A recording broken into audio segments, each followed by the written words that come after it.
அதுக்கு சோபனாட்சதைன்னு பேர். அதுக்கு சோபனம்னா வாழ்த்துன்னு அர்த்தம். நிறைவுல பண்ணுறது. நம்ம திருமணத்தில் கூட பூசையில் சோபனம் கடல் சூழ் புவிக்கு சோபனம் மறைவானருக்கு வருது. மறையில் வாழக்கூடிய சுவாமிக்கு சோபனம் சைவ சமயத்துக்கு சோபனம் சுப சோபனமே. சோபனம் என்றால் வாழ்த்து, மங்களம்னு அர்த்தம். சோபானம்னா படின்னு அர்த்தம். சோபானம் வேற, சோபனம் வேற. நிறைய பேர் சில ஒரு முக்கியமான அறிஞர் எடுத்து பேசுறது எனக்கு காதில் வாங்கினேன். சோபானம் ஒன்று தான் அப்படின்ட்டு. சோபானம்னா படி இல்லையா?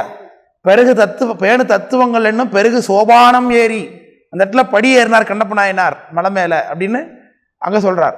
இன்னொரு இடத்துல மாணக்கஞ்சார் நாயனார் வீட்டுக்கு வரார் சாமி மாவரதியர் கோலத்தில். வரும்பொழுது இங்கே என்ன ஒரே மங்கள கோலமாக தெரிகிறது, என்ன உங்கள் வீட்டில் விசேஷமா அப்படின்னார். ஆமாம், என்னுடைய மகளுக்கு திருமணம் நாயனார். ஓ, மற்றுமக்கு சோபனம் ஆவதுன்னார் அங்கே. அப்போ மங்களம் உண்டாகட்டும்னு அர்த்தம், நல்லது நடக்கட்டும் என்று அர்த்தம். அப்போ சோபனம், அது சோபனாட்சதை அப்படின்னு அங்கே சாமிக்கே அது இப்படி போடுறது வழக்கமாக இருக்குது. இது கல்யாணத்தில் உண்டு, கல்யாணத்திலே உண்டு. இப்போ பிராமணருடைய கல்யாணத்தில் மட்டும் இதெல்லாம் வச்சுருக்கிறேன். மற்ற கல்யாணத்தெல்லாம் சீக்கிரம் அவர் மூட்டை கட்டி அனுப்பிவிட்டு தான் நம்ம அப்போ தான் நம்ம கொண்டாட்டம்லாம் பண்ண முடிகிறது. குருக்களை சீக்கிரம் அனுப்பி விட்றது நல்லது அப்படின்னு வச்சுருக்கிறோம் நம்மளாம் அப்போ இல்லையா?